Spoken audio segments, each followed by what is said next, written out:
नमस्कार दोस्तों, स्वागत है आपका अपने ही यूट्यूब चैनल वीर द्विवेदी एजुकेशन हब पर। यार आज हम बात करेंगे जूनियर सुपर टेट का जो आज एग्जाम हुआ था और उसका जो पहला पेपर था जनरल नॉलेज का, सामान्य अध्ययन का, उसके हम प्रश्नों का बिल्कुल क्लीन स्वीप कर देते हैं। एक एक प्रश्न मैं आपको बिल्कुल उत्तर एकदम शिद्दत से समझाऊंगा। आप अपना मिलान कर लीजिएगा। उम्मीद करता हूं कि आपने अच्छा स्कोर किया होगा, क्योंकि जो पेपर था जनरल नॉलेज का, जो कि पहला प्रश्न पत्र था सभी के लिए, जो कंपलसरी था 50 नंबर का पेपर, वो बहुत ही सरल आया था। एक तरीके से हलवा कह सकते हैं। उम्मीद करता हूं कि 50 में 40 आपने सीधे उड़ा दिए होंगे। तो आइए शिद्दत से एक एक उत्तर को अपने प्रैक्टिस सेट से मिला लीजिए डियर। ये प्रैक्टिस सेट बी है। थोड़ा अगर साफ ना दिखे तो वीडियो क्वालिटी बढ़ा लीजिए, क्योंकि पेपर ही है, आप समझ रहे हैं। पेपर को इधर उधर ढूंढ के स्कैन किया गया है। आइए शुरू करते हैं।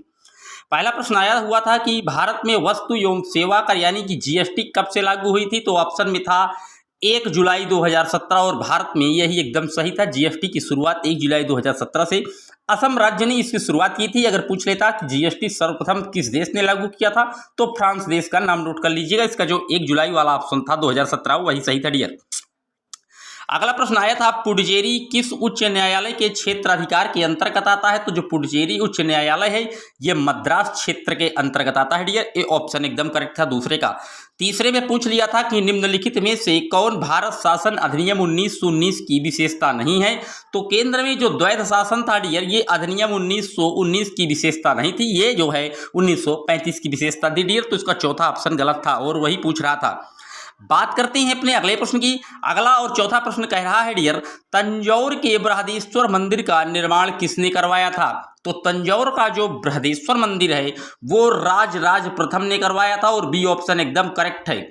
ये प्रैक्टिस सेट जो है बी का है। अगर आपने प्रश्न पत्र सेट बी पाया है तो आप एकदम मिलाते हो चलिएगा। दूसरा है तो आप प्रश्न के उत्तर को सुनिए और अपने से मैच कर लीजिए। तंजौर का जो बृहदेश्वर मंदिर है वो राज प्रथम ने बनवाया था। बी ऑप्शन एकदम करेक्ट है। अगला प्रश्न आया था अटल नवाचार मिशन संबंधित है। तो जो अटल नवाचार मिशन संबंधित था डियर, ये उद्यमशीलता विकास से संबंधित था। ए ऑप्शन एकदम करेक्ट है।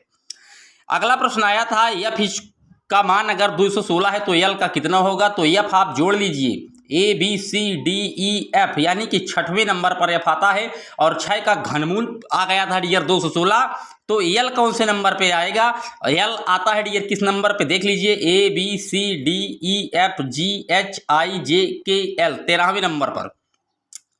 अगर आप देख रहे हैं डियर ये 12वें नंबर पर और इसका जो घनमूल आता है वो 1728 होगा डियर। ऐसे ही प्रश्न को मिलाना था, बहुत शिद्दत से, बहुत ही इजीली प्रश्न आए हुए थे।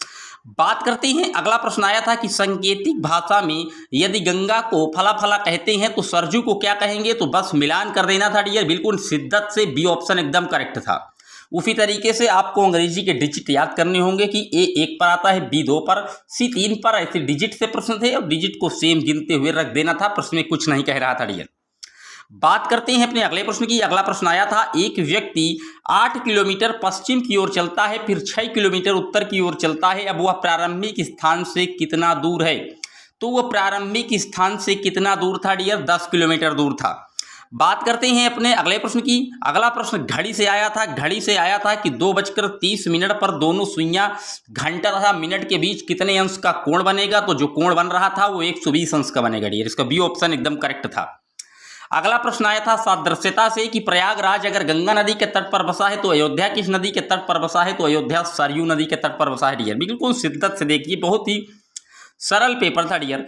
जनगणना 2011 के अनुसार भारत में साक्षरता दर कितनी थी। तो भारत में जो साक्षरता दर थी वो 74.04 थी। बी ऑप्शन एकदम करेक्ट था।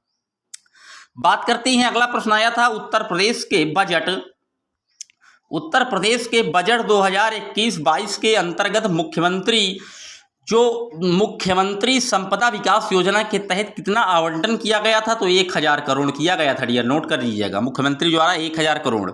बात करते हैं अपने अगले प्रश्न की। अगला प्रश्न आया था निम्नलिखित में से मृदा अपरदन के कारकों को पहचानी। तो मृदा अपरदन बहते हुए पानी से होता है, भूजल से नहीं होता डियर, समुद्र की लहरों से भी होता है। तो इसका ए और सी ही ऑप्शन सही था और पहले में ही लिखा हुआ है ए और सी, और ए सी एकदम सही था। जैव विविधता से प्रश्न आ गया था डियर। जैव विविधता है तो जैव विविधता में ये सभी चीजें आ जाती हैं। आनुवंशिक भिन्नताएं, पृथ्वी पर स्थित सभी जैविक जातियां, जैविक समुदाय की विभिन्नताएं, पारिस्थितिक विभिन्नताएं। तो डी ऑप्शन एकदम करेक्ट था, नोट कर लीजिएगा। अगला प्रश्न डियर आ गया था, ध्वनि प्रदूषण की तीव्रता को हम किससे मापते हैं? तो आपको पता ही है ध्वनि प्रदूषण की जो तीव्रता है वो डेसिबल से हम माप लेते हैं। इसका डी ऑप्शन एकदम करेक्ट था। अगला प्रश्न था, निम्न में से कौन सी बीमारी वायरस जनित है? तो जो वायरस से जनित थी वो रेबीज है, हाइड्रोफोबिया, जो कि कुत्ते और बंदर के काटने से होती है। सी ऑप्शन एकदम करेक्ट था डियर। ईसीजी किस अंग की विद्युतीय गति का ग्राफ ये माप करता है? तो ईसीजी इलेक्ट्रोकार्डियोग्राफ, यानी कि ये हृदय की जो है गति को मापता है, हृदय के स्ट्रक्चर्स को अपने अंदर एब्जॉर्ब करता है, हृदय से संबंधित है। इसका बी ऑप्शन एकदम करेक्ट था डियर। अगला प्रश्न आया था, ये एक जो है दे दिया था समस्थानिक और जो है आइसोटोपिक से, तो इसमें जो सही उत्तर था वो समस्थानिक एकदम सही था। इसका ए ऑप्शन एकदम करेक्ट है। देख लीजिए 12/6 ऐसे लिखा हुआ था, इसका समस्थानिक ही सही था डियर। अगला प्रश्न आया था, निम्न में से कौन सा अम्ल मुख्यतः टमाटर में पाया जाता है? तो टमाटर खट्टा होता है, आपको पता ही था। तो एक ही ऑप्शन में है साइट्रिक अम्ल, साइट्रिक अम्ल प्लस मैलिक अम्ल टमाटर में पाया जाता है। सी ऑप्शन एकदम करेक्ट था डियर। पेरिस में जो 21वां संयुक्त राष्ट्र जलवायु परिवर्तन शिखर सम्मेलन कब आयोजित किया गया था?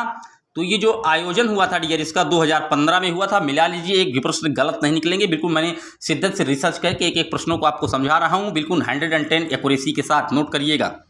अगला प्रश्न आया था, निम्न में से कौन सा एक सुमेलित नहीं है? तो माल्टोज, माल्ट, एस्कॉर्बिक, नींबू, एसिटिक अम्ल, दही, तो कौन सा सुमेलित नहीं था? तो इसमें जो एक ऑप्शन और था डियर वो कट गया है, वो दूध का ऑप्शन था। और उसमें क्या लिखा था? तो दूध में लिखा था डियर, क्या दूध में जो लिखा था वही सही था, क्योंकि दूध में केसीन प्रोटीन पाई जाती थी, और ऑप्शन में कुछ दूसरा लिखा हुआ था जो कि एकदम सही था डियर।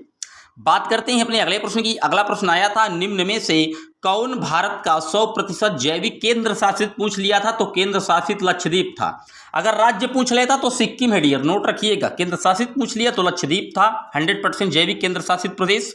अगर राज्य पूछता तो सिक्किम था डियर। निम्न घटनाओं को कालानुक्रम से व्यवस्थित करना था, तो बी ऑप्शन एकदम सही था। कालानुक्रम देख लीजिएगा, पहले फिरोज शाह मेहता आए थे, फिर जलियांवाला बाग हत्याकांड हुआ, फिर साइमन आयोग आ गया, फिर महात्मा गांधी की दांडी यात्रा हुई थी डियर। बात करते हैं अपने अगले प्रश्न की। निम्नलिखित नेताओं में से किसने क्रांतिकारी संगठन अभिनव भारत समाज की स्थापना की थी? तो अभिनव भारत जो है बी डी सावरकर यानी विनायक दामोदर सावरकर की है। ए ऑप्शन एकदम करेक्ट था। भारतीय केंद्र सरकार द्वारा प्रारंभ किया गया जो जल जीवन हर घर में एक नल का लक्ष्य था, तो ये गोवा सरकार का है। हर घर नल गोवा सरकार की देन है डियर। बी ऑप्शन एकदम करेक्ट था। देख लीजिए कितने हल्के प्रश्न आए थे, बहुत ही बारीकी से नोट करते हुए चलिएगा। एकदम हलवा जो है सामान्य ज्ञान को कर दिया गया था। इससे उम्मीद ये भी लगाई जा रही है कि जो मेरिट का स्ट्रक्चर होगा डियर वो काफ़ी अप होगा, हाई जाएगी मेरिट, क्योंकि पेपर का जो लेवल है वो बहुत ही नीचे लेवल का बना दिया गया था डियर। इसकी करंट अफेयर में देख लीजिए कोई खास दम ही नहीं है डियर। बात करते हैं अपने अगले प्रश्न की। भारत के किस राज्य में धार्मिक त्योहार धाई पूषम मनाया जाता है? तो धाई पूषम ये तमिलनाडु का है डियर। सी ऑप्शन एकदम करेक्ट है। नोट करिएगा, किसानों की आय बढ़ाने हेतु किस राज्य ने किसान कल्याण मिशन की शुरुआत की थी? तो किसान कल्याण जो मिशन है वो उत्तर प्रदेश गवर्नमेंट के द्वारा की गई थी। बी ऑप्शन एकदम राइट था डियर। बात करते हैं अपने अगले प्रश्न की। 1938 में भारतीय राष्ट्रीय कांग्रेस के अध्यक्ष कौन निर्वाचित हुए थे? तो 1938 में जो भारतीय राष्ट्रीय कांग्रेस के अध्यक्ष निर्वाचित हुए थे वो सुभाष चंद्र बोस जी निर्वाचित हुए थे डियर। डी ऑप्शन एकदम करेक्ट है। अधोलिखित में किस वर्ष सुरेंद्रनाथ बनर्जी को सिविल सर्विस से हटा दिया गया था? तो 1874 में सुरेंद्रनाथ बनर्जी को सिविल सर्विस से हटा दिया गया था। इसका सी ऑप्शन एकदम करेक्ट है। ब्राह्मी लिपि का उद्वाचन किया गया था। तो ब्राह्मी लिपि को सबसे पहले अशोक के शिलालेखों में पढ़ा गया था, और पढ़ने का काम जेम्स जो है प्रिंसिप ने किया था। जेम्स प्रिंसिप द्वारा पढ़ा गया था। और कब पढ़ा गया अगर पूछ ले सन में, तो 1837 में पढ़ा गया था। ये भी आप साथ ही साथ नोट कर लीजिएगा। बात करते हैं अपने अगले प्रश्न की। अगला प्रश्न आया था, भारत के किस राज्य में वन के अंतर्गत क्षेत्र सबसे अधिक है? तो भारत में जो सबसे ज्यादा वनों का विस्तार है डियर वो मध्य प्रदेश में पाया जाता है। इसका सी ऑप्शन एकदम करेक्ट था। एमपी में सबसे ज्यादा वन पाए जाते हैं।